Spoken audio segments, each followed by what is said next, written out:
Hello and welcome to the live stream edition of the Cyclone Insider podcast. I'm Travis Hines. He's Randy Peterson, coming to you on this Thursday afternoon ahead of Iowa State's trip to number 14 Oklahoma on Saturday in a 6 p.m. game that Randy and I will be at and are going to talk about right now. What's up, Randy? How are you? Yeah, I was glad the fog lifted this morning, and so maybe it's gone, and we won't have to concern ourselves with foggy flights tomorrow. But traveling with you is always an adventure. So what the heck? We just roll with it. Yep, that is accurate. It is definitely me that it makes traveling an adventure. Exactly. Let's talk some football. I think the question everybody wants to know the answer to, or at least ponder, is did we see a fundamental shift in the Iowa State offense last weekend in the 34-27 win over Oklahoma, in which Iowa State threw it 38 times. Rocco Beck threw for 345 yards and 3 touchdowns without an interception. And it sure looked like throwing the ball worked a damn lot better than running it. Iowa State averages 2.2 yards per carry a week after 1.7 against Ohio, which was a week before averaging, 2.8 against Iowa. The offensive line continued to struggle in the run game. None of the running backs could really find much space to work with. 38 passes. I think they ended up with 38 rushes, but the 2 touchdown fourth quarter lead kind of adds some noise there that I think otherwise wouldn't be. I'm not convinced. Actually, I'm very doubtful that we're going to see something even remotely approaching a full air raid type offense for Iowa State. But I got to think that the results speak for themselves, and there's going to be less of an emphasis on smashing your head against the line of scrimmage time and time again with the running backs, and more of an acknowledgement that passing the ball is going to be the strength for this offense going forward. Yeah, exactly. And we still haven't seen air raid. I mean, last week, like you said, I just did the tabulation. They threw 38 times. They rushed 34 times. That's 53% against 47%, which is as close to that 50-50 situation that hard-headed coaches like to strive for. But what I thought was interesting was that of the 422 yards that Iowa State got, almost 350 of them were through the air. So if that's the only way they're going to move the ball, they're going to do that. They're going to, like you said, they're going to continue doing it, but it's not going to be full bore. And hopefully for Iowa State is that Oklahoma won't put as many players near the line of scrimmage as Oklahoma State did, which maybe, just maybe, one of those runs into the middle of the line could break for 10 or 15 yards or so or farther, because we've not seen that. So I think Oklahoma is going to play Iowa State, probably more traditional, and we'll see where that goes with Iowa State. But I think it's very proven. I mean, last week emphasized it that the only way this team for now can move the ball is through the air. But I was really surprised until I looked at the stats really closely and saw that of the 422 total yards, all but 70 or whatever was through the air. So that's wrong. Or that's a fact, and it's something that Iowa State, I don't know whether they can get it corrected this year or not, but it certainly has to be forefront in their playmaking, that they're going to move it via the pass, but that doesn't necessarily mean they have to pass it on every play. Yeah, Campbell said point blank on Tuesday that they're never going to go out there and just swing it around. But having said that, I think there's 2 things that make me wonder about how they're going to call plays going forward in terms of skewing that 50-50 relationship towards the pass. Number one is that the running game isn't bad because of the running backs. I don't think we know anything about these running backs yet. The running game is abysmal right now because the offensive line is not creating holes, spaces, or seams. They're getting blown back time and time again. Like we've kind of probably beating a dead horse here with how badly they played against Ohio, but it was only marginally better against Oklahoma State. You're playing a true freshman at guard half the time. You've benched your 3-year starter at guard. I still think that, the center, left tackle are unproven young guys that, are not always playing the type of football that you need to have success running the ball in the Big 12. And I think that those are fundamental issues that I don't know that are going to change week to week. They can improve, but I don't know if they're going to change. And the second thing is what Campbell wants from his quarterback is Brock Purdy, right? Like he was the ideal quarterback for Matt Campbell, takes care of the ball, highly accurate, not necessarily having to take shots downfield. Rocco Becht is kind of in that same mold. I'm not saying he's Brock Purdy. I'm not even really comparing them aside from this specific point, is that Rocco has been hugely accurate and he's mostly taking care of the football. There's been interceptions. Most of them have been kind of fluky to where I don't think you can put the onus on him, but he's completing a high percentage of his passes. He's taking care of the football. He's making good decisions.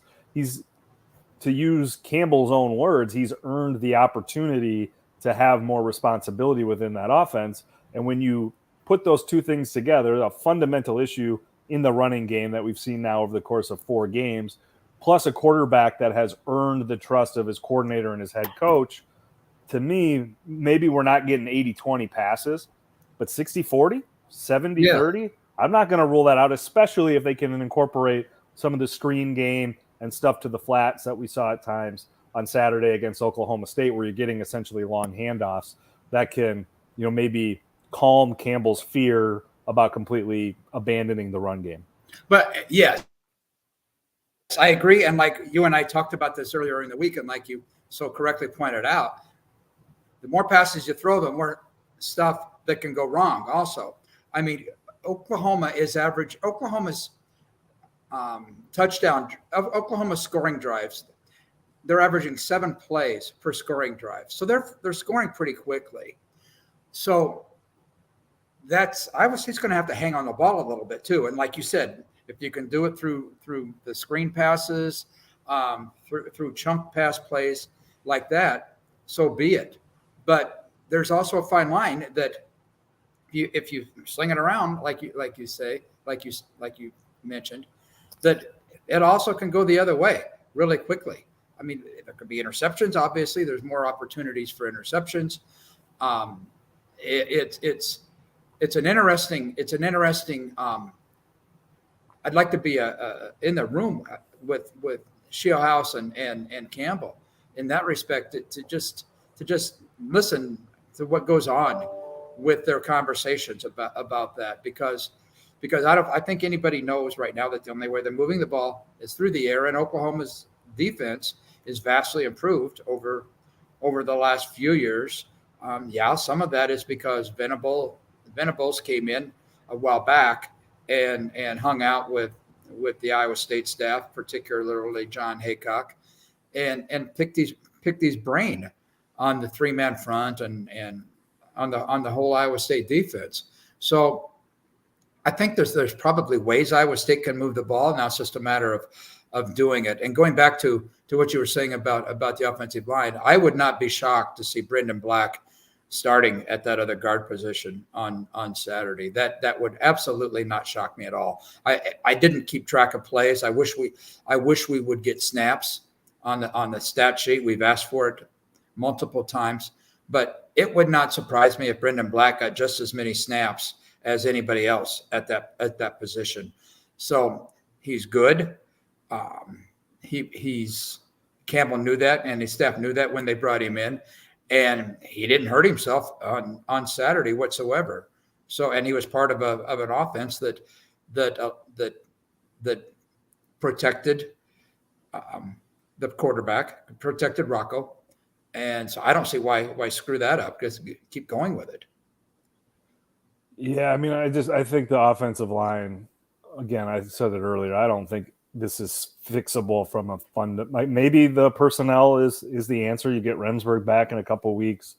Maybe Brendan Black, sorts things out in the interim and maybe beyond. But I'm not seeing it right now, and we'll find out on Saturday. But I think this Oklahoma team is better defensively, certainly, than they were last year. And, Venables knows what he's doing on that side of the ball, to where I just think it's going to be really hard for them to run the ball on Saturday. But you can't go throw it 35 times. No, you can't go there 45, 55 times, because you're just putting – if that goes wrong, it's going to go really wrong in a hurry, to where you blink and you're down 3 scores. Like that is what has got to be the fear for Iowa State, where they can look at this thing and say, we know we're better off passing, but unless we execute at 97%, we're giving Oklahoma the ball back a lot, with a lot of time still on the clock, because you go out and throw it every down, the clock stops, and you're not going to score a touchdown on every drive. And, by the way, we haven't really seen this Iowa State offense sustain drives either through the pass or through the air. We've seen them get chunk plays through the air to score. So it's just, this is a really tough situation for Iowa State to try to build off the momentum or the good vibes of last week. And again, Iowa State's got to get all the credit that they deserve for how much better they played offensively on Saturday. But I think that's probably a bad Oklahoma State team, the pretty mediocre defense, to where it's not going to be where you're just steadily improving upon that every week. I think the challenges are going to get significantly harder on that side of the ball throughout the season, starting with this weekend. I'm going to answer a couple of questions here, because we asked for questions on this form here. So Jared Haber wants to know, does Campbell have any offensive consultants on staff to help with the scheme? So I was just looking that up as you were talking. Yeah, Jake Waters is on staff, and Jake Waters is the one that's in the quarterback's ear on the field. He's in direct contact with Nate Scheelhaus in the press box. So it's Jake, and we've heard Rocco talk about Jake quite often. So Jake's on the field, and if you watch during a timeout, you see the players huddle up on their position groups. Jake is the one that's doing most of the talking to Rocco, and also up in the press box. I assume he's up there. It's Kyle Kemp. He's also an offensive consultant. So in that respect, Iowa State's got a couple good ones, and obviously Kyle Kemp beat Oklahoma in whatever it was, 2017. So one more before. Before you move on, I don't think the problem is scheme. I think the problem, I don't even want to call it a problem. I think the holdup is Campbell's philosophy, which he has articulated time and again, that they got to run the football. I mean, how many times have we heard him say that over 8 years, Randy, is that we're going to establish the run. We're going to be a run first team. So again, I don't think necessarily it's scheme. It's they don't right now have the personnel to execute the scheme and the philosophy that they want. I think that right now is the bigger part. And, that ultimately lands with Campbell to A, roster management, and B, to adapt. And again, I think you can criticize Campbell for all of the above, but the counter argument would be the recruiting at the highest level that they've ever recruited to. And 2, they did adapt last week. You can say they were slow to adapt and be accurate, but they did adapt last week. So I do think there's got to be some give and take there when you're looking at how this offense is operating and why it's operating the way it is. Take your next question, Randy. Yeah, and I have a problem. Yeah, I know. No, I'm just add to that. Yes, and this is the 8th season. There's no reason that the offensive line has gotten to this. It's not like they put offensive linemen, a ton of offensive linemen in the NFL. It's not like they've lost them to the draft. So the offensive line should not be like this, across from left to right. Okay. Dr. Clone wants to know where to go. Do we expect? Okay. Does Travis expect Oklahoma to stuff the run and make Rocco beat their corners? There you go. I'll let you go with this one, Travis.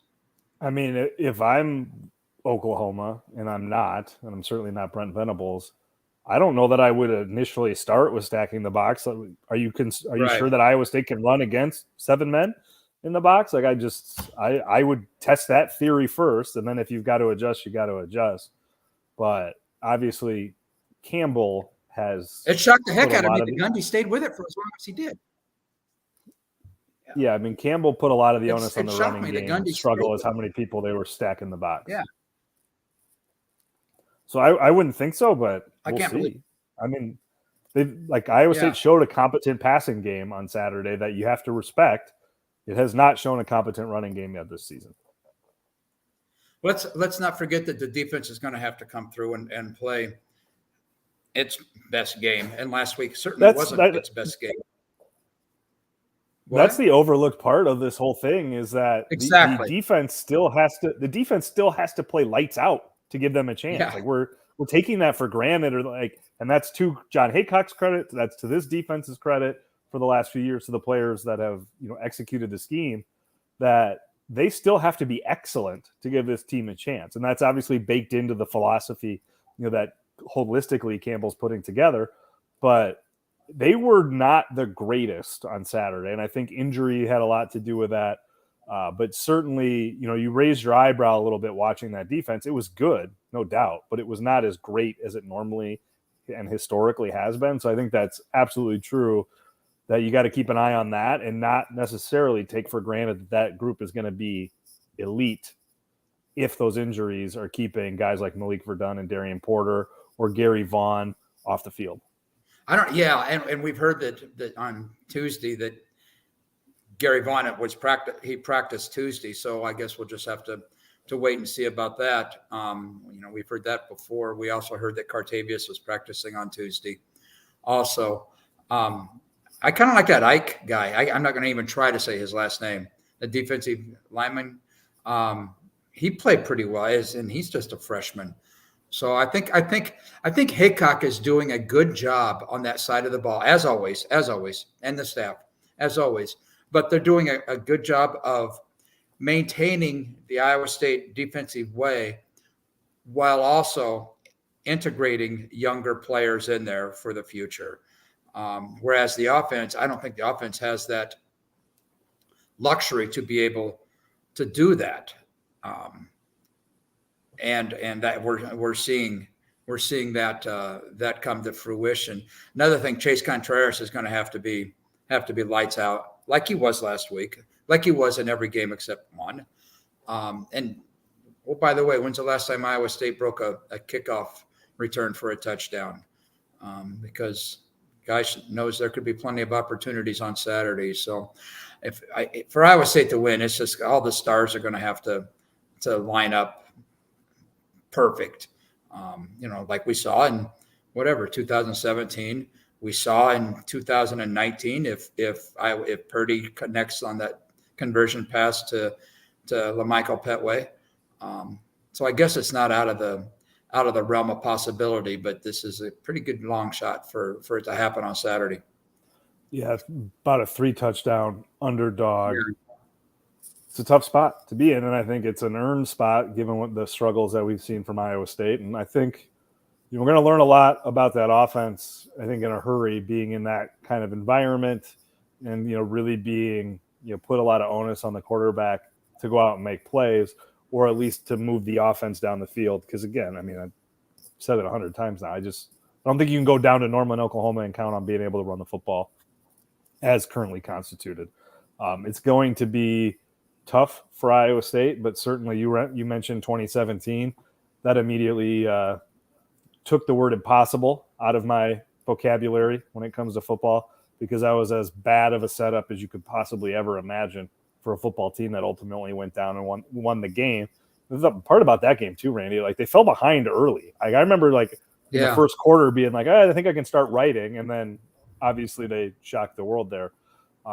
Huge Herculean task, maybe not quite the same this year as that year, but certainly a tough spot for Iowa State to be in on Saturday night in Norman, Oklahoma. Randy and I will be there all night long, well into the early hour of Sunday. Be sure to check out DesMoinesRegister.com for all of our coverage. We appreciate you listening, and we will check you next time.